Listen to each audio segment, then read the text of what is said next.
Hello everyone, welcome to the class.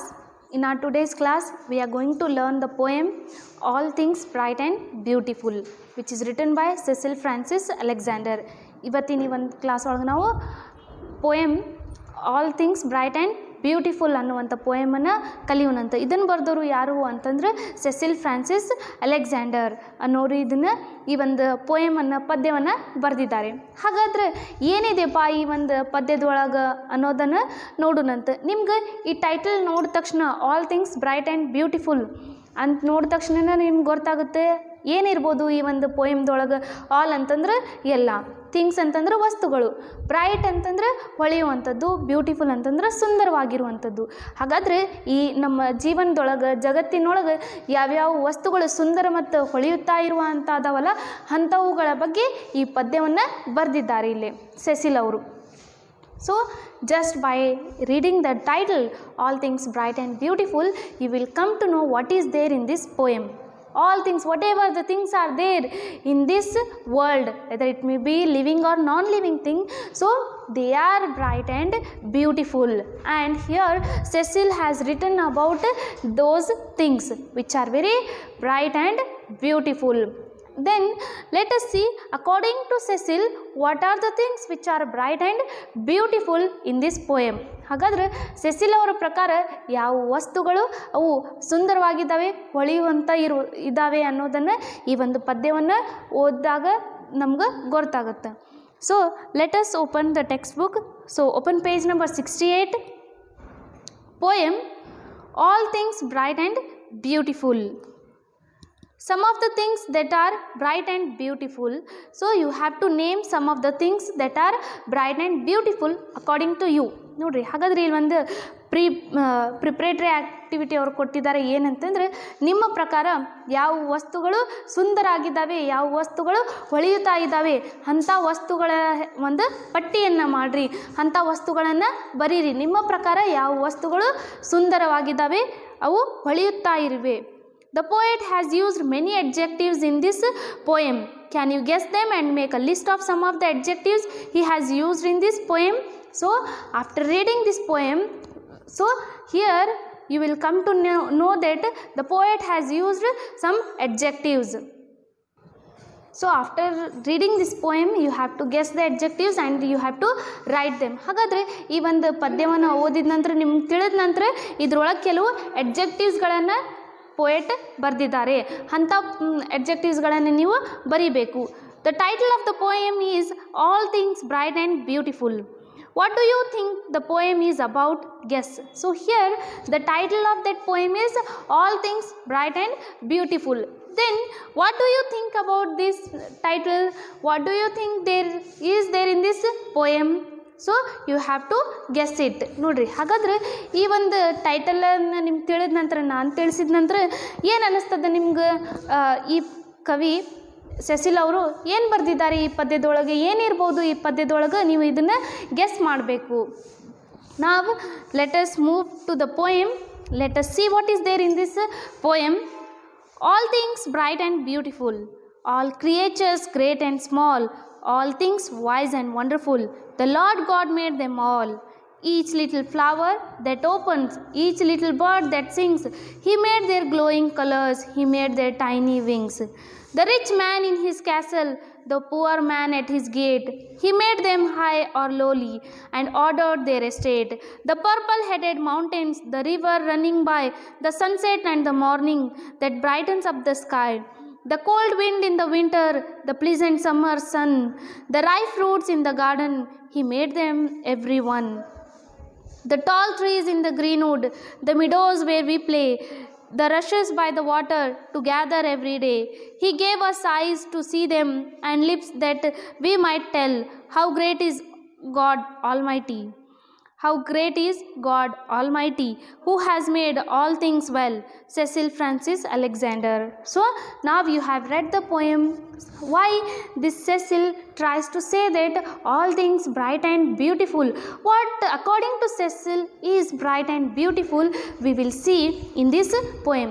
ಈ ಪದ್ಯವನ್ನು ಓದಾಯ್ತಿನ ನಿಮ್ಗೆ ಒಂದು ಸ್ವಲ್ಪ ಐಡಿಯಾ ಬಂದಿರ್ಬೋದು ಏನಿದೆ ಸೆಸಿಲ್ ಅವರ ಪ್ರಕಾರ ಯಾವ ವಸ್ತುಗಳವು ಸುಂದರವಾಗಿದ್ದಾವೆ, ಹೊಳೆಯುವಂಥ ವಸ್ತುಗಳಾಗಿದ್ದಾವೆ ಅನ್ನೋದನ್ನು ನಾವು ಇಲ್ಲಿ ನೋಡೋಣಂತ.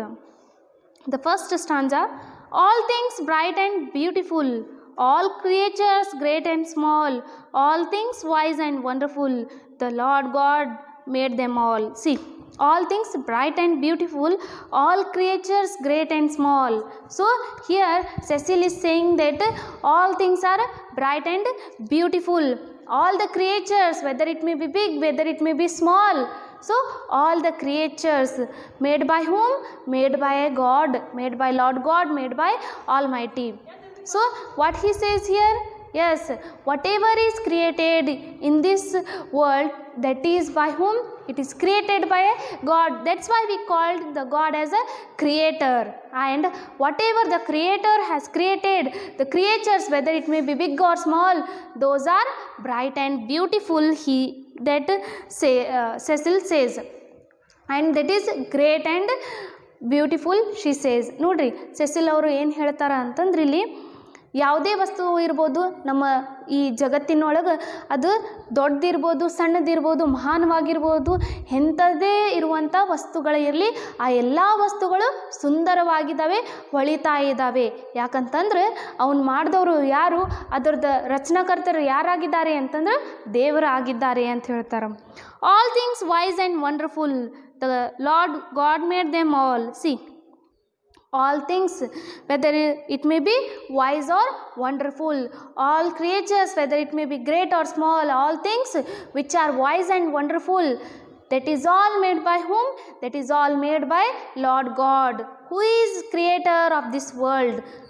So he has created them, he has created the creatures with greatness, and he has created even tiny creatures, even small creatures also.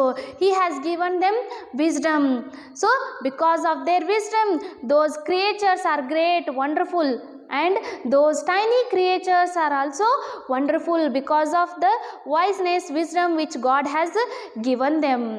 ನೋಡ್ರಿ ಇಲ್ಲಿ ಏನಾಗತ್ತಂದ್ರೆ ಸೆಸಿಲ್ ಅವರು ಸುಂದರವಾಗಿ ಈ ಪದ್ಯವನ್ನು ಅವರು ಬರೀತಾರೆ. ಏನು ಹೇಳ್ತಾರೆ ಅಂತಂದ್ರೆ, ಈ ನಮ್ಮ ಜಗತ್ತಿನೊಳಗೆ, ನಮ್ಮ ಜೀವನದೊಳಗೆ ದೇವರ ರಚನೆ ಮಾಡಿರುವಂಥ ಎಲ್ಲ ಕ್ರಿಯೇಚರ್ಸ್ಗಳೇನದಾವಲ್ಲ, ಜೀವಿ ಜನಾಂಗಗಳೇನದಾವಲ್ಲ, ಅವು ಅತಿ ಸುಂದರವಾಗಿದ್ದಾವೆ, ಅವು ಅತಿ ಬ್ರೈಟ್ ಆಗಿದ್ದಾವೆ, ಹೊಳೆಯುವಂತಿದ್ದಾವೆ ಅಂತ ಹೇಳ್ತಾರೆ. ಯಾಕಂತಂದ್ರೆ ಒಂದು ಚಿಕ್ಕದಾಗಿರುವಂಥ ಇರುವೆಲಿಂದ ಒಂದು ದೊಡ್ಡದಾಗಿರುವಂಥ ಡೈನೋಸಾರ್ ಸಹಿತ ನಾವು ನೋಡಿದಾಗ ನಮಗೇನು ಗೊತ್ತಾಗುತ್ತಲ್ಲಿ, ಅದು ಚಿಕ್ಕದಾಗಿರಲಿ ದೊಡ್ಡದಾಗಿರಲಿ ಅದಕ್ಕೆ ಯೋಚನೆ ಮಾಡುವಂಥ ಶಕ್ತಿ ದೇವರು ಕೊಟ್ಟಿದ್ದಾನೆ.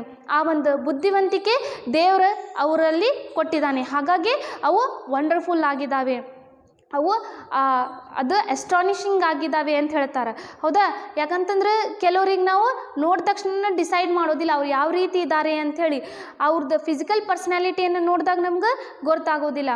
ಆದರೆ ಯಾವಾಗ ಅವರು ತಮ್ಮ ಆ ಒಂದು ಡಿಫ್ರೆಂಟ್ ಸೈಡನ್ನು ತೋರಿಸ್ತಾರಲ್ಲ, ಅವಾಗ ನಾವು ಗೊತ್ತಾಗತ್ತೆ, ಹಾಂ ಇವರಲ್ಲಿ ಎಷ್ಟೊಂದು ಇಂಟೆಲಿಜೆನ್ಸ್ ಇದೆ ಅಂತಂದು. ಹಾಗಾಗಿ ಇಲ್ಲಿ ಸೆಸಿಲ್ ಅವರು ಮೊದಲನೇ ಸ್ಟಾಂಜದೊಳಗೆ ಏನು ಹೇಳ್ತಾರಂತಂದ್ರೆ, ನಮ್ಮ ಜೀವನದೊಳಗೆ, ನಮ್ಮ ಈ ಜಗತ್ತಿನೊಳಗೆ ಏನೇ ಅದು ನಿರ್ಮಾಣ ಆಗಿದೆ, ಏನೇ ರಚನೆ ಆಗಿದೆ, ಅದು ಸಣ್ಣದಾಗಿರಲಿ, ಅದು ದೊಡ್ಡದಾಗಿರಲಿ, ಅದು ಮಹಾನ್ ಆಗಿರಲಿ, ಬೃಹತ್ ಆಗಿರಲಿ, ಅದೆಲ್ಲ ರಚನೆಯನ್ನು ಮಾಡಿದವರು ಯಾರು?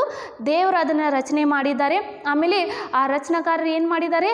ಅವರಿಗೆ ಬುದ್ಧಿಶಕ್ತಿಯನ್ನು ಕೊಟ್ಟಿದ್ದಾರೆ. ಹಾಗಾಗಿ ಅವು ಅದ್ಭುತವಾಗಿದ್ದಾವೆ ಅಂಥೇಳಿ ಇಲ್ಲಿ ಸೆಸಿಲ್ ಅವರು ಹೇಳ್ತಾರೆ. ಇನ್ನು second ಸ್ಟಾಂಜಾ, each little flower that opens, each little bird that sings, he made their glowing colors, he made their tiny wings. See, each little flower that opens. So now God has made, God has created not only the creatures, God has created the flowers, each little flower. So not only the big flowers, even the tiny flowers, so even the small flowers are also created by whom? Created by God. When they open, when they bloom, that is very beautiful, that is very bright, Cecil says. ನೋಡ್ರಿ, sessile ಅವರು ಸುಂದರವಾಗಿ ಈ ಕವನವನ್ನು ವಿವರಿಸ್ತಾರೆ, ಈ ಪೋಯಮನ್ನು ವಿವರಿಸ್ತಾರೆ. ಏನಂತಂದ್ರೆ ಜಗತ್ತಿನೊಳಗೆ ಕೇವಲ ಜೀವಿ ಜನಾಂಗಗಳ ಅಷ್ಟೇ ಅಲ್ಲದ ಇನ್ನು ಹೂಗಳು ಏನಿದಾವಲ್ಲ ಈ ಜಗತ್ತಿನೊಳಗೆ ಅವು ಚಿಕ್ಕದಾಗಿರುವಂಥ ಹೂ ಇರ್ಬೋದು, ದೊಡ್ಡದಾಗಿರುವಂಥ ಹೂ ಇರ್ಬೋದು, ಆ ಎಲ್ಲ ಹೂಗಳನ್ನು ನಾವು ನೋಡಿದಾಗ ಅವು ಸುಂದರವಾಗಿ ಕಾಣಿಸ್ತಾವು. ಹೌದಾ? ಅವು ಹೊಳೆಯುವಂಥ ಒಂದು ನಮ್ಮನ್ನು ಆಕರ್ಷಣೆ ಮಾಡುವಂಥ ಶಕ್ತಿ ಆ ಹೂವಿನಲ್ಲಿದೆ ಅಂತ ಹೇಳ್ತಾರೆ. ಯಾಕಂತಂದ್ರೆ ಒಂದು ಹೂ ಅರಳಬೇಕಾದರೂ ಸಹಿತ ಅದು ನಾವು ಅದರಲ್ಲಿ ಆ ಒಂದು ಸೌಂದರ್ಯವನ್ನು ನೋಡ್ತೀವಿ, ಅದರಲ್ಲಿ ನಾವು ಆ ಒಂದು ಬ್ರೈಟ್ನೆಸ್ಸನ್ನು ನೋಡ್ತೀವಿ ಅಂಥೇಳಿ ಸೆಸಿಲ್ ಅವರು ಹೇಳ್ತಾರೆ. ಯಾಕಂತಂದ್ರೆ ಕೇವಲ ಮೊಗ್ಗವಾಗಿರುವಂಥ ಆ ಒಂದು ಹೂ ಅದನ್ನು ಅರಳಿದಾಗ ಇನ್ನಷ್ಟು ಸೌಂದರ್ಯ ಅದರದ್ದು ನಾವು ಕಾಣ್ತೀವಿ, ಅದು ಬಹಳ ಸುಂದರ ಕಾಣಿಸ್ತದೆ. ಹಾಗಾಗಿ ಇಲ್ಲಿ ಸೆಸಿಲ್ ಅವರು ಹೇಳ್ತಾರೆ, ದೇವರು ಕೇವಲ ನಮ್ಮನ್ನು ಅಷ್ಟೇ ನಿರ್ಮಾಣ ಮಾಡಲಿಲ್ಲ, ಅವನು ಆ ಚಿಕ್ಕದಾಗಿರುವಂಥ ಹೂವನ್ನು ಸಹಿತ ನಿರ್ಮಾಣ ಮಾಡಿದ್ದಾನೆ, ಅವನು ಅದಕ್ಕೂ ಸಹಿತ ದೇವರು ಕ್ರಿಯೇಟ್ ಮಾಡಿದ್ದಾರೆ ಅಂತ ಹೇಳ್ತಾರೆ.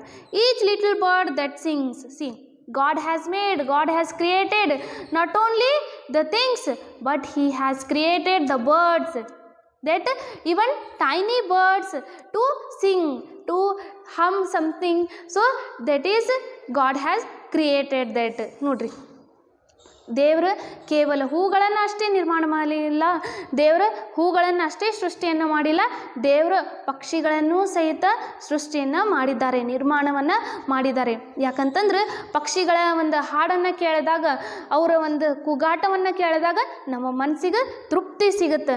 ನಾವೇನೋ ಬೇಜಾರಾದಾಗ ಹೊರಗಡೆ ಬಂದಾಗ ಆ ಪಕ್ಷಿಗಳನ್ನು ಹಾಡುವುದನ್ನು ಕೇಳಿ, ಅವುಗಳ ಶಬ್ದಗಳನ್ನು ಕೇಳಿ ನಮಗೇನೋ ಒಂದು ಡಿಫ್ರೆಂಟ್ ಫೀಲಿಂಗ್ ಸಿಗುತ್ತೆ. ಹಾಗಾಗಿ ಈ ಒಂದು ನೇಚರ್ ಅಂತ ಹೇಳ್ಬೋದು ನಾವು. ಟೋಟಲಿ ನಮ್ಮ ಸುತ್ತಮುತ್ತ ಇರುವಂಥ ಎಲ್ಲ ನೇಚರ್ ಯಾರ ಕೊಡುಗೆ ಆಗಿದೆ? ದೇವರ ಕೊಡುಗೆ ಆಗಿದೆ.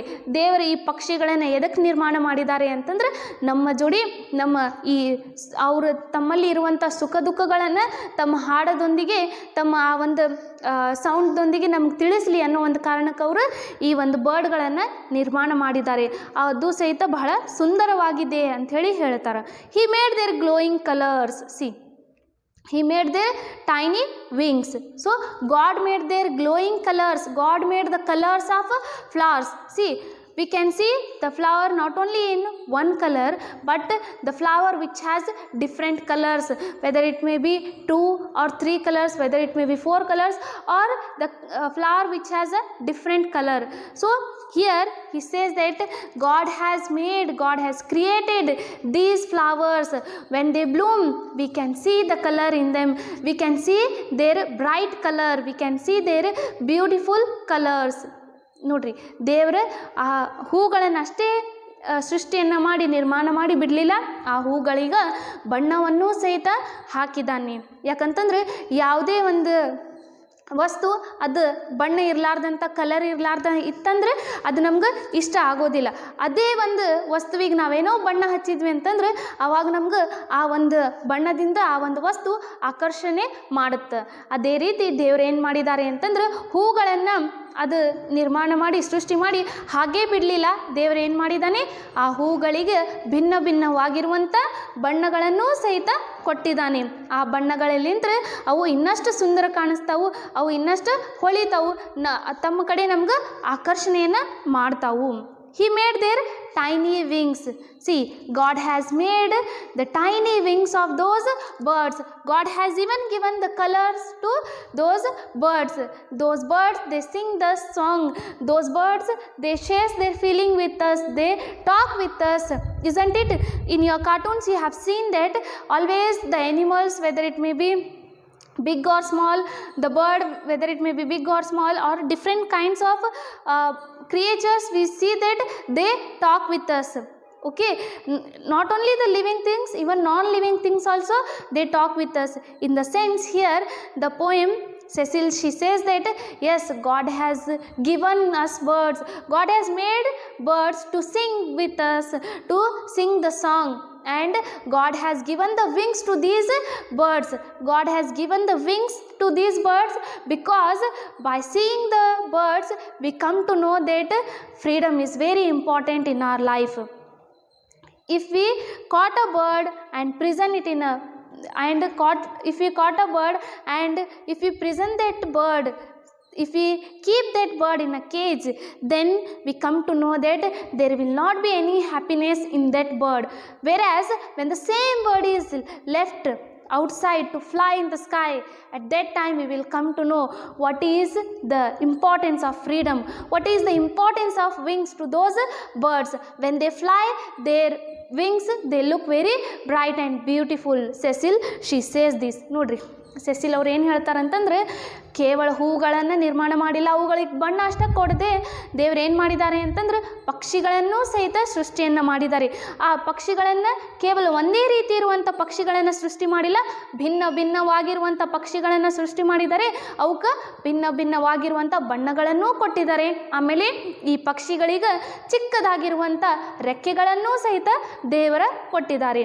ಈ ರೆಕ್ಕೆಗಳನ್ನು ಯಾಕೆ ಕೊಟ್ಟಿದ್ದಾರೆ ದೇವರು ಅಂತಂದ್ರೆ, ಆ ರೆಕ್ಕೆಗಳಿಂದ ನಮಗೇನು ತಿಳಿದು ಬರುತ್ತಪ್ಪ ಅಂತಂದ್ರೆ, ಆ ರೆಕ್ಕೆಗಳಿದ್ದಾಗ ಮಾತ್ರ ಆ ಪಕ್ಷಿಗಳೇನದಾವು ಸಂತೋಷದಿಂದ ಸ್ವಾತಂತ್ರ್ಯದಿಂದ ಹಾರಾಡ್ತಾವೆ ಆಕಾಶದೊಳಗೆ. ಅವುಗಳ ಹಾರಾಟವನ್ನು ನೋಡಿ ನಮಗೇನು ಗೊತ್ತಾಗುತ್ತೆ, ಒಬ್ಬರ ಜೀವನದೊಳಗೆ ಅದು ಸ್ವಾತಂತ್ರ್ಯ ಅತಿ ಮಹತ್ವವಾಗಿದ್ದದ್ದು ಅಂತ ಹೇಳ್ತೀವಿ. ಅದೇ ಒಂದು ಪಕ್ಷಿಯನ್ನು ನಾವೇನಾದರೂ ನಮ್ಮ ಸಂತೋಷಕ್ಕೋಸ್ಕರ ನಾವು ಅದನ್ನು ತಗೊಂಡು ಬಂದು ಒಂದು ಕೇಜ್ ಒಳಗೆ, ಒಂದು ಪಿಂಜರ ಅಂತ ಏನು ಹೇಳ್ತೀವಿ ಅದರೊಳಗೆ ಹಾಕಿದ್ವಿ ಅಂತಂದ್ರೆ, ಅದೇ ಒಂದು ಪಕ್ಷಿ ಸುಂದರವಾಗಿರುವಂಥ ಹಾಡುಗಳನ್ನು ಹಾಡುವಂಥ ಪಕ್ಷಿ ಏನು ಮಾಡುತ್ತಂದ್ರೆ ಅದು ನಿರಾಶನಾಗುತ್ತೆ, ಅದು ದುಃಖದಿಂದ ಇರುತ್ತೆ. ಆಮೇಲೆ ಆ ಒಂದು ಪಕ್ಷಿಯ ಮಧುರವಾದ ಹಾಡನ್ನು, ಮನಸಾರೆ ಹಾಡುವಂಥ ಹಾಡನ್ನು ಕೇಳಲಿಕ್ಕೆ ನಮ್ಗೆ ಸಿಗೋದಿಲ್ಲ. ಹಾಗಾಗಿ ದೇವರು ಆ ಪಕ್ಷಿಗಳನ್ನು ರೆಕ್ಕೆಯನ್ನು ಕೊಟ್ಟಿದ್ದಾರೆ. ಆಕಾಶದೊಳಗೆ ಹಾರತ್ತಾ ನಮ್ಗೆ ಸುಂದರವಾಗಿರುವಂಥ ಗೀತೆಗಳನ್ನು ಅವು ತಿಳಿಸ್ಲಿ, ಹಾಡಿ ತೋರಿಸ್ಲಿ ಅನ್ನೋ ಒಂದು ಕಾರಣಕ್ಕೆ ಪಕ್ಷಿಗಳಿಗೆ ಚಿಕ್ಕದಾಗಿರುವಂಥ ರೆಕ್ಕೆಯನ್ನು ಕೊಟ್ಟಿದ್ದಾರೆ. ಆ ರೆಕ್ಕೆಯನ್ನು ನೋಡಿ ನಮ್ಗೆ ಗೊತ್ತಾಗಬೇಕು ಸ್ವತಂತ್ರ ಅನ್ನೋದು ಎಷ್ಟು ಮಹತ್ವ ಒಬ್ಬರ ಜೀವನದೊಳಗೆ ಅಂಥೇಳಿ ಇಲ್ಲಿ ಸೆಸಿಲ್ ಅವರು ನಮಗೂ ತಿಳಿಸ್ತಾರೆ. The rich man in his castle, the poor man at his gate. He made them high or lowly and ordered their estate. See, the rich man in his castle, God has created the rich man. God has created that class and status. See, God has given the palace to the rich man. Can you imagine a rich man staying in the poor hut? So, do you think a man who lives in a hut, is he a rich man? Or a man who lives in a palace, is he a rich man? Can you imagine a man who lives in a hut, when he lives in palace, do you call him as a poor man? No, you can't. In the same way here, Cecil, she says that the man who is there in palace, who is there in castle, he is a rich man and he is created by God. ನೋಡ್ರಿ, ಜೀವನದೊಳಗೆ ನಮ್ಮ ಸುತ್ತಮುತ್ತಾರೆ ನಾವು ನೋಡಿರುವಂಥ ಒಂದು ವಿಷಯ ಏನಂತಂದ್ರೆ, ಅದು ಬಡವರು ಮತ್ತು ಇನ್ನು ರಿಚ್ ಅಂತ ಏನು ಹೇಳ್ತೀವಲ್ಲ, ಶ್ರೀಮಂತರ ಅಂತ ಹೇಳ್ತೀವಿ. ಹಾಗಾಗಿ ಇಲ್ಲಿ ಅದು ಒಂದು ಮೊದಲು ನಮ್ಗೆ ಕಾಟ ಕೊಡುವಂಥ ಒಂದು ವಿಚಾರ ಆಗ್ಬೋದು. ಯಾಕಂತಂದ್ರೆ ನಮ್ಮ ಜೀವನದೊಳಗೆ ಆ ಬಡವರು ಮತ್ತು ಶ್ರೀಮಂತರಾಗಿದ್ದಾರೆ ಅಂತ ಏನು ಹೇಳ್ತಾರಲ್ಲ, ಅದ್ರ ಬಗ್ಗೆ ಸಾಕಷ್ಟು ಕಾನ್ಫ್ಲಿಕ್ಟ್ಸ್ಗಳಾಗ್ತಾವೆ ನಮ್ಮ ಜೀವನದೊಳಗೆ. ಹಾಗಾದ್ರೆ ಇಲ್ಲಿ ಯಾರು ರಿಚ್ ಆಗಿದ್ದಾರೆ, ಶ್ರೀಮಂತರಾಗಿದ್ದಾರೆ, ಅವರು ಕ್ಯಾಸಲ್ದೊಳಗಿರ್ತಾರೆ, ಅರಮನೆಯಲ್ಲಿ ಇರ್ತಾರೆ. ನೀವು ಯಾವಾಗಾದ್ರೂ ಇಮ್ಯಾಜಿನ್ ಮಾಡಿರಾ, ಒಂದು ಚಿಕ್ಕದಾಗಿರುವಂಥ ಗೂಡಿಸಿನಲ್ಲಿ ಅರಮನೆಯೊಳಗಿರುವಂಥ ವ್ಯಕ್ತಿ ಬಂದಿದ್ದಾನೆ, ಆ ಗೂಡಿಸ್ದೊಳಗಿರುವಂಥ ವ್ಯಕ್ತಿಯನ್ನು ನೀವು ರಿಚ್ ಅಂತ ಹೇಳಿ ಕರಿತೀರಾ? ಒಂದು ಯಾವುದೋ ವ್ಯಕ್ತಿ ಅವ ಅರಮನೆಯಲ್ಲಿ ಇರ್ತಾನೆ, ಅವ್ನು ನೀನು ಬಡವನದಿ ಅಂತ ಹೇಳ್ತೀವ? ಹೇಳುವುದಿಲ್ಲ. ಹಾಗಾಗಿ ದೇವರ ಏನು ನಿರ್ಮಾಣ ಮಾಡಿದ್ದಾರೆ ಅಂತಂದರೆ, ಯಾರು ಅರಮನೆಯಲ್ಲಿ ಇರ್ತಾರೆ ಅವರು ರಿಚ್ ಆಗಿದ್ದಾರೆ, ಶ್ರೀಮಂತರಾಗಿದ್ದಾರೆ. The poor man at his gate, and God has created the poor man who is at the gate of the rich man, who serves the rich man, he is a poor man. ನೋಡ್ರಿ, ದೇವರು ಕೇವಲ ಶ್ರೀಮಂತರನ್ನ ಅಷ್ಟೇ ಸೃಷ್ಟಿಯನ್ನು ಮಾಡಿಲ್ಲ, ದೇವರು ಬಡವ್ರನ್ನೂ ಸಹಿತ ಸೃಷ್ಟಿಯನ್ನು ಮಾಡಿದ್ದಾರೆ ಅಂತ ಹೇಳ್ತಾರೆ. ಯಾಕಂತಂದ್ರೆ ಶ್ರೀಮಂತರ ಅದಾರಂತಂದ್ರೆ ಅವ್ರು ಕೆಲಸ ಮಾಡಲಿಕ್ಕೆ ಬಡವರು ಸಹಿತ ಅಲ್ಲಿ ಇರಲೇಬೇಕು. ಹಾಗಾಗಿ ಶ್ರೀಮಂತನಾಗಿರುವಂಥ ಅವನ ಅರಮನೆಯನ್ನು ಕಾಯಲಿಕ್ಕೆ ಕಾವಲುಗಾರನಾಗಿ ಯಾರನ್ನ ನಿರ್ಮಾಣ ಮಾಡಿದ್ದಾರೆ ದೇವರು? ಒಂದು ಪೂರ್ ಮ್ಯಾನನ್ನು ನಿರ್ಮಾಣ ಮಾಡಿದ್ದಾರೆ, ಒಂದು ಬಡವ ವ್ಯಕ್ತಿಯನ್ನು ನಿರ್ಮಾಣ ಮಾಡಿದ್ದಾರೆ ದೇವರು. He made them high or lowly and ordered their estate. See, he in the sense God made them.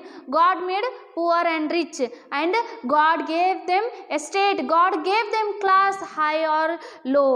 God ordered them the estate. She says, ನೋಡ್ರಿ ಸೆಸಿಲ್ ಅವ್ರು ಏನು ಹೇಳ್ತಾರಂತಂದ್ರೆ, ನಾವು ಶ್ರೀಮಂತರದ್ದೀವಿ, ನಾವು ಬಡವರದ್ದೀವಿ ಅಂಥೇಳಿ ನಾವೇನು ಜಗಳವನ್ನು ಮಾಡ್ತೀವಲ್ಲ, ಇದನ್ನು ಕೊಟ್ಟವರು ಯಾರು ಅಂತಂದ್ರೆ ದೇವರು ಕೊಟ್ಟಿದ್ದಾರೆ. ಯಾರು ಶ್ರೀಮಂತರದಾರೆ ಅವ್ರು ಒಂದು ಹೈ ಲೆವೆಲ್ ಒಳಗದಾರೆ, ಯಾರು ಬಡವರದಾರೆ ಅವ್ರು ಒಂದು ಲೋ ಲೆವೆಲ್ ಒಳಗದಾರೆ. ಈ ಮೇಲ್ಹಂತ ಕೆಳಹಂತ ಏನಿದೆಯಲ್ಲ ಅದನ್ನು ಯಾರು ನಿರ್ಮಾಣ ಮಾಡಿದ್ದಾರೆ? ದೇವರು ನಿರ್ಮಾಣ ಮಾಡಿದ್ದಾರೆ ಅಂಥೇಳಿ ಸೆಸಿಲ್ ಅವರು ನಮ್ಗೆ ಹೇಳ್ತಾರೆ. ಈ ಅಂತಸ್ತು ಏನಿದೆಯಲ್ಲ ನಮ್ಮ ಸಮಾಜದೊಳಗೆ ಅದನ್ನು ಸಹಿತ ನಿರ್ಮಾಣ ಮಾಡಿರೋದು ದೇವರು ಅಂಥೇಳಿ ಸೆಸಿಲ್ ಹೇಳ್ತಾರೆ. ಇದು ಅವ್ರ ಪ್ರಕಾರ. The purple headed mountains, the river running by, the sunset and the morning that brightens up the sky. See, the purple headed mountains, the river running by, the sunset and the morning that brightens up the sky. See, God has created not only the creatures, not only the flowers and birds, but God has created the purple headed mountains. These big mountains are created by whom? Created by God. ದೇವರು ಕೇವಲ ಜೀವಿ ಜನಾಂಗಗಳನ್ನಷ್ಟೇ ನಿರ್ಮಾಣ ಮಾಡಿಲ್ಲ, ಸೃಷ್ಟಿಯನ್ನು ಮಾಡಿಲ್ಲ. ಹೂಗಳನ್ನಷ್ಟೇ ಅಲ್ಲ, ಪಕ್ಷಿಗಳನ್ನಷ್ಟೇ ಅಲ್ಲದೆ ದೇವರು ಏನು ನಿರ್ಮಾಣ ಮಾಡಿದ್ದಾರೆ? ಪರ್ಪಲ್ ಹೆಡೆಡ್ ಮೌಂಟೇನ್ಸ್ ಅಂತ ಹೇಳ್ತೀವಿ. ಪರ್ಪಲ್ ಕಲರ್ದೊಳಗಿರುವಂಥ ದೊಡ್ಡದಾಗಿರುವಂಥ ಪರ್ವತಗಳು ಏನದಾವೆ, ಮೌಂಟೇನ್ಸ್ಗಳು ಏನದಾವೆ, ಅವುಗಳನ್ನು ಸಹಿತ ಯಾರು ನಿರ್ಮಾಣ ಮಾಡಿದ್ದಾರೆ? ದೇವರು ನಿರ್ಮಾಣ ಮಾಡಿದ್ದಾರೆ. ಬೆಟ್ಟ ಗುಡ್ಡ ಗಾಡು ಇವೆಲ್ಲ ನಿರ್ಮಾಣ ಮಾಡಿದವರು, ಸೃಷ್ಟಿಯನ್ನು ಮಾಡಿದವರು, ಇದು ಎಲ್ಲರದ್ದು ಸೃಷ್ಟಿಕರ್ತ ಯಾರಾಗಿದ್ದಾರೆ? ದೇವರಾಗಿದ್ದಾರೆ. The river running by, see, so the river running by the mountains, it is created by whom? It is created by the God. Can we create a river running by the mountains? We can, but only in the notebook when we draw on the page. ನೋಡ್ರಿ, ಹಾಗಾದ್ರೆ ನಾವು ಇಲ್ಲಿ ಏನು ನೋಡ್ತೀವಿ ಅಂತಂದ್ರೆ, ಆ ದೊಡ್ಡ ಆಗಿರುವಂಥ ಪಕ್ಷಿಗಳ ಆ ದೊಡ್ಡದಾಗಿರುವಂಥ ಪರ್ವತಗಳು ಏನದಾವಲ್ಲ, ಬೆಟ್ಟಗಳು ಏನದಾವಲ್ಲ, ಅದರ ಬಾಜು ಹರಿಯುವಂಥ ನದಿಗಳನ್ನು ಸಹಿತ ಯಾರು ಮಾಡಿದ್ದಾರೆ? ದೇವರು ಮಾಡಿದ್ದಾರೆ. ಹಾಗಾದ್ರೆ ನಾವು ನಮ್ಮ ಕೈಯಾರೆ ಅಂಥ ನದಿಗಳನ್ನು ಪರ್ವತರ ಬಾಜು ಹರಿಯುವಂಥ ಮಾಡಲಿಕ್ಕೆ ಸಾಧ್ಯ ಇದೆಯಾ? ಇಲ್ಲ. ಆದರೆ ನಾವು ಅದೇ ಒಂದು ಪಿಕ್ಚರನ್ನು ಇಮ್ಯಾಜಿನ್ ಮಾಡಿಕೊಂಡು ನಾವು ಬುಕ್ಸ್ನಲ್ಲಿ ಡ್ರಾ ಮಾಡ್ಬೋದು. ಆದರೆ ನಮ್ಮ ಕೈಯಿಂದ ಸ್ವತಃ ನಾವು ಆ ಒಂದು ರಿವರ್ಸ್ಗಳನ್ನು, ನದಿಗಳನ್ನು ಪರ್ವತದ ಬಾಜು ಹರಿಲಿಕ್ಕೆ ಮಾಡಲಿಕ್ಕೆ ಆಗೋದಿಲ್ಲ. The sunset and the morning that brightens up the sky. C, so God has created not only the mountains, not only the river, God has created the sun and moon. When the sun rises, when the moon comes, at that time the sky is brightened. So this beautiful thing is created by whom? Created by God. When we see the sun, when we see the moon in the sky, that is very beautiful, and those brightens, and that brightness we can see, it is created by whom? It is created by God. ನೋಡ್ರಿ, ದೇವರ ಕೇವಲ ಪರ್ವತಗಳನ್ನು, ನದಿಗಳನ್ನು ಅಷ್ಟೇ ನಿರ್ಮಾಣ ಮಾಡಿಲ್ಲ. ದೇವರು ನಮಗೇನು ಕೊಟ್ಟಿದ್ದಾರೆ? ಏನು ಸೃಷ್ಟಿಯನ್ನು ಮಾಡಿದ್ದಾರೆ ಅಂತಂದ್ರೆ, ಸೂರ್ಯ ಮತ್ತು ಚಂದ್ರನನ್ನು ಸೃಷ್ಟಿ ಮಾಡಿದ್ದಾರೆ. ಸೂರ್ಯ ಮತ್ತು ಚಂದ್ರ ತಮ್ಮ ಪ್ರಕಾಶದಿಂದ ಆಕಾಶವನ್ನು ಅವು ಏನು ಮಾಡ್ತಾವು? ಪ್ರಕಾಶಿತ ಮಾಡ್ತಾವು. ನೋಡ್ರಿ, ಸೂರ್ಯವನ್ನು ನಾವು ಆಕಾಶದೊಳಗೆ ನೋಡಿದಾಗ ಅತಿ ಸುಂದರವಾಗಿ ಕಾಣಿಸ್ತದೆ. ಆ ಸೂರ್ಯನ ಕಿರಣಗಳ ಯಾವುದೇ ಒಂದು ಗಿಡ ಮರಗಳನ್ನು ಪಾಸ್ ಮಾಡಿ ಒಂದು ಹೂವಿನ ಮೇಲೆ ಬಿದ್ದಾಗ ಅತಿ ಸುಂದರ ಕಾಣಿಸ್ತದೆ. ಅಥವಾ ಆ ಒಂದು ನಾವೇನು ಹೇಳ್ಬೋದು ಅಂತಂದ್ರೆ, ಹೊಲದಲ್ಲಿ ಸೂರ್ಯನ ಕಿರಣಗಳು ಒಂದು ಕಡೆ ಜಾಸ್ತಿ ಸೂರ್ಯನ ಬೆಳಕಿರುತ್ತೆ, ಇನ್ನೊಂದು ಕಡೆ ಸ್ವಲ್ಪ ಲೈಟ್ ಆಗಿರುತ್ತೆ, ಸ್ವಲ್ಪ ಡಾರ್ಕ್ ಆಗಿರುತ್ತೆ, ಅದೂ ಸಹಿತ ಅತಿ ಸುಂದರವಾಗಿ ಕಾಣಿಸ್ತದೆ. ಇದು ಎಲ್ಲ ಕ್ರಿಯೇಟ್ ಮಾಡಿರುವಂಥವು ಯಾರು ಅಂತಂದ್ರೆ ದೇವರು. ಹಾಗಾಗಿ ಸೂರ್ಯನ ಕಿರಣಗಳು ಅವು ಹೊಳಿತಾವೆ, ಸುಂದರವಾಗಿದ್ದಾವೆ, ಪ್ರಕಾಶಿತವಾಗಿದ್ದಾವೆ ಅಂತ ಹೇಳ್ಬೋದು.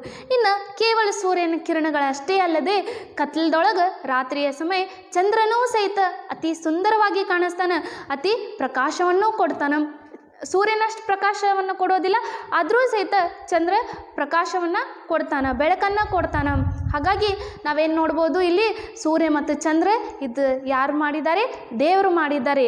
ಯಾಕೆ ಮಾಡಿದ್ದಾರೆ ಅಂತಂದರೆ ಅದು ಸುಂದರವಾಗಿದ್ದಾವೆ, ಆಮೇಲೆ ಹೊಳಿತಾವೆ. ಆಮೇಲೆ ರಾತ್ರಿಯ ಸಮಯಕ್ಕೆ ನಮ್ಗೆ ಚಂದ್ರನ ಅವಶ್ಯಕತೆ ಇದೆ, ಬೆಳಕಿನ ಸಮಯದೊಳಗೆ ನಮ್ಗೆ ಸೂರ್ಯನ ಅವಶ್ಯಕತೆ ಇದೆ. ಹಾಗಾಗಿ ದೇವರು ಇವನ್ನ ನಿರ್ಮಾಣ ಮಾಡಿದ್ದಾರೆ ಅಂತ ಹೇಳ್ಬೋದು. Next, the cold wind in the winter, the pleasant summer sun, the ripe fruits in the garden, he made them every one. See, the cold wind in the winter. See, God has created not only all these things, sun, moon, flower, birds, but God has created the wind. He has given us wind during the winter season. He has given us a wind which makes us feel cold during the winter season. Isn't it? That feeling is different when you feel cold in winter, isn't it? So that each season has its own importance, its own happiness when it comes. In the same way, we can't artificially make something cold, but we can't get that happiness naturally how God has created this wind. So in winter season, when that cold wind, so it blows, that is very beautiful. She says it is created by whom? It is created by god. ನೋಡ್ರಿ, ಹಾಗಾದ್ರೆ ಇನ್ನು ಮುಂದೆ sessile ಅವ್ರು ಏನು ಹೇಳ್ತಾರಂತಂದ್ರೆ, ಚಳಿಗಾಲದೊಳಗೆ ಏನು ಗಾಳಿ ಬೀಸುತ್ತಲ್ಲ, ಆ ಗಾಳಿಯನ್ನು ನಿರ್ಮಾಣ ಮಾಡಿದವರು, ಸೃಷ್ಟಿಯನ್ನು ಮಾಡಿದವರು ಯಾರು ಅಂತಂದ್ರೆ ದೇವರು. ಯಾಕಂತಂದ್ರೆ ಆ ಒಂದು ಚಳಿಯನ್ನು ಸಹಿಸ್ಕೊಳ್ಳುವಂಥ ಆ ಒಂದು ಶಕ್ತಿ ದೇವರು ನಮ್ಮಲ್ಲಿ ಕೊಟ್ಟಿದ್ದಾರೆ. ಹೌದಾ? ಆ ಚಳಿಯ ಅನುಭವ ಅದು ಒಂದು ಡಿಫ್ರೆಂಟ್ ಆಗಿದೆ. ಇದನ್ನು ಕೊಟ್ಟವರು ಯಾರು? ನಮ್ಗೆ ದೇವರು ಅಂತ ಹೇಳ್ತಾರೆ. The pleasant summer sun. So now here that Cecil, so she says that not only the God has given us winter, but the God has given us the sun. The God has given us the summer, the pleasant summer. So when in summer, in early morning, when you look at the sun, you have some happiness. And even sometimes we miss summer, we miss that hotness in winter. So this is all created by whom? This is all created by God. So He is a creator and He has created these bright and beautiful things. He has presented gift to us. ನೋಡ್ರಿ, ಇಲ್ಲಿ ಕವಿ ಏನು ಹೇಳ್ತಾರಂತಂದ್ರೆ, ಕೇವಲ ಚಳಿಗಾಲದ ಚಳಿಯನ್ನು, ಆ ಒಂದು ಗಾಳಿಯನ್ನು ನಿರ್ಮಾಣ ಮಾಡಿಲ್ಲ, ಸೃಷ್ಟಿಯನ್ನು ಮಾಡಿಲ್ಲ ದೇವರು. ಬೇಸಿಗೆ ಕಾಲದೊಳಗೆ ಆ ಒಂದು ಬಿಸಿಲನ್ನ ಏನಿದೆಯಲ್ಲ ಅದನ್ನೂ ಸಹಿತ ದೇವರವನ್ನು ನಿರ್ಮಾಣ ಮಾಡಿದ್ದಾರೆ. ಬೇಸಿಗೆಗಾಲದೊಳಗೆ ನಾವೇನು ಬೆಳಗ್ಗೆ ಆ ಒಂದು ಸೂರ್ಯನನ್ನು ನೋಡ್ತೀವಿ, ಬೆಳಗ್ಗಿರುವಂಥ ವಾತಾವರಣ ಅದು ಅತಿ ಸುಖಕರವಾಗಿರುವಂಥ ಒಂದು ವಾತಾವರಣ ಆಗಿದೆ ಅಂಥೇಳಿ ಸೆಸಿಲ್ ಅವರು ಹೇಳ್ತಾರೆ. The ripe fruits in the garden, He made them everyone. See, not only the God has created sun, moon, wind, but He has created the fruits which are ripe in the garden. Where how much it may be, whether it may be ripe or not, whether it has different color, whether it may be big or small, all kinds of fruits are created by God. So He is a creator of each and every single thing which is big or small, and that is bright and beautiful. This is given by us. This is given by whom? This is given by God. ನೋಡ್ರಿ, ಇಲ್ಲಿ ಕೇವಲ ಹೂಗಳ ಅಷ್ಟೇ ಅಲ್ಲದ ಹಂಪಲುಗಳ ಫ್ರೂಟ್ಸ್ಗಳು ಏನು ಹೇಳ್ತೀವಲ್ಲ ಅದನ್ನೂ ಸಹಿತ ದೇವರು ನಮಗೂ ಕೊಟ್ಟಿದ್ದಾರೆ. ಅದು ಚಿಕ್ಕದಾಗಿರ್ಬೋದು, ದೊಡ್ಡದಾಗಿರ್ಬೋದು, ಸ್ವೀಟ್ ಆಗಿರ್ಬೋದು, ಇಲ್ಲದಿದ್ದರೆ ಅದು ಸ್ವಲ್ಪ ಕಹಿ ಆಗಿರ್ಬೋದು, ಹುಳಿ ಆಗಿರ್ಬೋದು, ಇಂಥ ಎಲ್ಲ ಒಂದು ಫ್ರೂಟ್ಸ್ಗಳು ಯಾರು ಕೊಟ್ಟಿದ್ದಾರೆ ನಮ್ಗೆ? ಅದು ದೇವರು ಕೊಟ್ಟಿದ್ದಾರೆ. ಸೊ ಇದು ಒಂದು ದೇವರ ಕಾಣಿಕೆ ಅಂಥೇಳಿ ನಾವು ನೋಡ್ಬೋದು. ಸೊ ಈ ಜಗತ್ತಿನೊಳಗೆ ಏನೇ ಇದೆಯಲ್ಲ ಅದನ್ನು ಸೃಷ್ಟಿ ಮಾಡಿದವರು ಯಾರು ಅಂತಂದರೆ ದೇವರು ಸೃಷ್ಟಿಯನ್ನು ಮಾಡಿದ್ದಾರೆ. The tall trees in the greenwood, the meadows where we play, the rushes by the water to gather every day. See, the tall trees in the greenwood in the sense forest. So when you see the forest, there are different kinds of trees, and the tall trees in that forest, that is made by whom? It is made by God. When the sun rays falls from that, when the sun rays passes through those tall trees, that scene is very beautiful. When they gives shadow, that is very beautiful. When they gives the shelter to others, that is very beautiful. So these greenwood, these tall trees are created by whom? Created by God. ನೋಡ್ರಿ, ಹಾಗಾದ್ರೆ ಕೇವಲ ಈ ಹೂವುಗಳ ಹಂಪಲುಗಳ ಅಷ್ಟೇ ಅಲ್ಲದ ಈ ಗಿಡ ಮರಗಳನ್ನು ಸಹಿತ ದೇವರು ನಿರ್ಮಾಣ ಮಾಡಿದ್ದಾರೆ. ಸುಂದರವಾಗಿರುವಂಥ ಕಾಡುಗಳನ್ನು ಯಾರು ಕೊಟ್ಟಿದ್ದಾರೆ? ದೇವರು ಕೊಟ್ಟಿದ್ದಾರೆ ನಮ್ಗೆ. The meadows where we play. See, not only the forest, even God has given us grass. God has given us meadows where we can play, where we can have fun, where we can have happiness. ನೋಡ್ರಿ, ದೇವರ ಈ ಕೇವಲ ಕಾಡನ್ನಷ್ಟೇ ಕೊಟ್ಟಿಲ್ಲ, ನಮ್ಗೆ ಈ ಹುಲ್ಲುಗಾವಲನ್ನು ಸಹಿತ ಕೊಟ್ಟಿದ್ದಾರೆ. ಅದ್ರ ಮೇಲೆ ಆಟಾಡಿ ನಾವು ಸಂತೋಷ ಪಡ್ಬೋದು. ಅಂಥ ಒಂದು ಜೀವನ ದೇವರು ನಮ್ಗೆ ಕೊಟ್ಟಿದ್ದಾರೆ. The rushes by the water together every day. C what happens means here, see, God has created not only the meadows, not only the greenwood, God has created the rushes, rivers. God has created those rivers which gather every day and they moves to the ocean. ನೋಡ್ರಿ, ಸುಂದರವಾಗಿರುವಂಥ ಝರಿಗಳ ನದಿಗಳನ್ನು ಯಾರು ನಿರ್ಮಾಣ ಮಾಡಿದ್ದಾರೆ? ದೇವರ ನಿರ್ಮಾಣವನ್ನು ಮಾಡಿದ್ದಾನೆ. ಈ ಸುಂದರವಾಗಿರುವಂಥ ಝರಿ ನದಿಗಳು ಇವು ಹರಿಯುತ್ತಾ ಹರಿಯುತ್ತಾ ಎಲ್ಲಿಗೆ ಹೋಗಿ ಸೇರ್ತಾವೆ? ಸಮುದ್ರದೊಳಗೆ ಸೇರ್ತಾವೆ ಪ್ರತಿದಿನ. ಸೊ ಹಾಗಾಗಿ ಈ ಎಲ್ಲ ಸೌಂದರ್ಯವನ್ನು, ಈ ಎಲ್ಲ ಹೊಳೆಯುವಂಥ ವಸ್ತುಗಳನ್ನು ನಿರ್ಮಾಣ ಮಾಡಿದವರು ದೇವರು. ಹಾಗಾಗಿ ಇಲ್ಲಿ ನಾವು ದೇವರಿಗೆ ಧನ್ಯವಾದಗಳನ್ನು ಸಲ್ಲಿಸಬೇಕು ಅಂಥೇಳಿ ಹೇಳ್ಬೋದು. He gave us eyes to see them and lips that we might tell how great is God Almighty who has made all things well. See, now whatever the things we have seen, whatever the things we can see, whatever the God has created, it is explained here by Cecil in the last stanza. So she is explaining this, what God has given us. See, he gave us eyes to see them. See, God has given us a gift. So God has given us eyes, beautiful eyes, the eyes which has brightness to look, to see the bright things, the beautiful things which are there in our surrounding, which are there in the world. Whether it may be flowers, whether it may be birds, whether it may be creatures, whether it may be wind, sun or something else, mountains, rivers, that is all created by God and that we can see by our eyes, beautiful eyes. ನೋಡ್ರಿ, ಹಾಗಾದ್ರೆ ದೇವ್ರು ಏನು ಹೇಳ್ತಾರೆ, ಕೊನೆಯದಾಗಿ sessile ಅವ್ರು ಏನು ಹೇಳ್ತಾರೆ ಅಂತಂದ್ರೆ, ದೇವ್ರು ನಮ್ಗೆ ಈ ಬೇರೆ ವಸ್ತುಗಳನ್ನು ಅಷ್ಟೇ ಅಲ್ಲದ ಅವ್ರು ನಮ್ಗೆ ಕಣ್ಣುಗಳನ್ನು ಕೊಟ್ಟಿದ್ದಾರೆ. ಈ ಕಣ್ಣುಗಳಲ್ಲಿಂದ ನಾವು ಸುಂದರವಾಗಿರುವಂಥ, ಪ್ರಕಾಶಿತವಾಗಿರುವಂಥ, ಹೊಳೆಯುವಂಥ ಸಾಮಾನುಗಳನ್ನು, ಹೊಳೆಯುವಂಥ ವಸ್ತುಗಳನ್ನು ನಾವು ನೋಡಬಹುದು. And lips that we might tell. C, not only the ice God has given us lips. So we can praise the things which are bright and beautiful, so that we can tell that how beautiful these things are, how bright these things are. ದೇವರು ಕೇವಲ ನಮ್ಗೆ ಈ ಕಣ್ಣುಗಳನ್ನು ಅಷ್ಟೇ ಕೊಡದೆ ಅವ್ರು ನಮ್ಗೆ ಲಿಪ್ಸನ್ನು ಸಹಿತ ಕೊಟ್ಟಿದ್ದಾರೆ, ತುಟಿಯನ್ನು ಸಹಿತ ಕೊಟ್ಟಿದ್ದಾರೆ. ಯಾಕಂತಂದ್ರೆ ನಾವು ಮಾತಾಡಿ ಆ ಒಂದು ವಸ್ತುಗಳನ್ನು, ಅವು ಹೊಳೆಯುವಂಥ ವಸ್ತುಗಳನ್ನು, ಸುಂದರವಾಗಿರುವಂಥ ವಸ್ತುಗಳನ್ನು ನಾವು ಏನು ಮಾಡ್ಬೋದು? ಹೊಗಳಬಹುದು. ಈ ಅವುಗಳ ಬಗ್ಗೆ ಮಾತಾಡಲಿಕ್ಕೆ, ಅವುಗಳ ಬಗ್ಗೆ ಹೊಗಳಲಿಕ್ಕೆ ದೇವ್ರು ನಮ್ಗೆ ತುಟಿಯನ್ನು ಕೊಟ್ಟಿದ್ದಾರೆ ಅಂಥೇಳಿ ಇಲ್ಲಿ ಸೆಸಿಲ್ ಅವರು ಹೇಳ್ತಾರೆ. How great is god almighty who has made all things well. C, how great is God Almighty, how great is God that he has made all these things. So he has made not only the tiny things, he has made big things also. He has not only created even small ant, but he has created big mountains. Not only the birds, he has given them wings. Not only the flowers, he has given color to those flowers. He has given the life to those flowers. That is very beautiful. And God has created the flowing river. Those rivers, they flow and at the end they meet their destiny. At the end they gather in the ocean.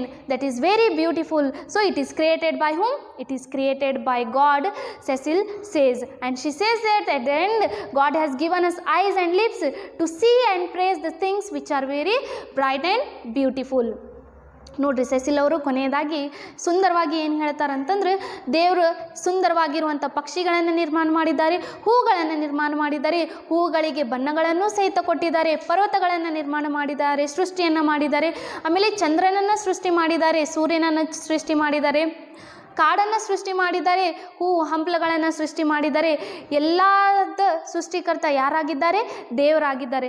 ದೇವರು ಈ ಎಲ್ಲ ವಸ್ತುಗಳನ್ನು ಸೃಷ್ಟಿ ಮಾಡದೇ ಸಹಿತ ಅವ್ರೇನು ಮಾಡಿದ್ದಾರೆ? ನಮಗೆ ಕಣ್ಣು ಮತ್ತು ತುಟಿಯನ್ನು ಕೊಟ್ಟಿದ್ದಾರೆ, ಬಾಯಿಯನ್ನು ಕೊಟ್ಟಿದ್ದಾರೆ. ನಾವು ಆ ವಸ್ತುಗಳನ್ನು, ಹೊಳೆಯುವಂಥ, ಪ್ರಕಾಶಿತವಾಗಿರುವಂಥ ವಸ್ತುಗಳನ್ನು, ಸುಂದರವಾಗಿರುವಂಥ ವಸ್ತುಗಳನ್ನು ನೋಡಿ ಅವುಗಳ ಬಗ್ಗೆ ಹೊಗಳಲಿಕ್ಕೆ ದೇವ್ರು ನಮ್ಗೆ ಐಸ್ ಮತ್ತು ಲಿಪ್ಸನ್ನು ಕೊಟ್ಟಿದ್ದಾರೆ ಅಂಥೇಳಿ ಕೊನೆಯದಾಗಿ ಸೆಸಿಲ್ ಅವರು ಹೇಳ್ತಾರೆ. I hope you all understood the poem. Thank you.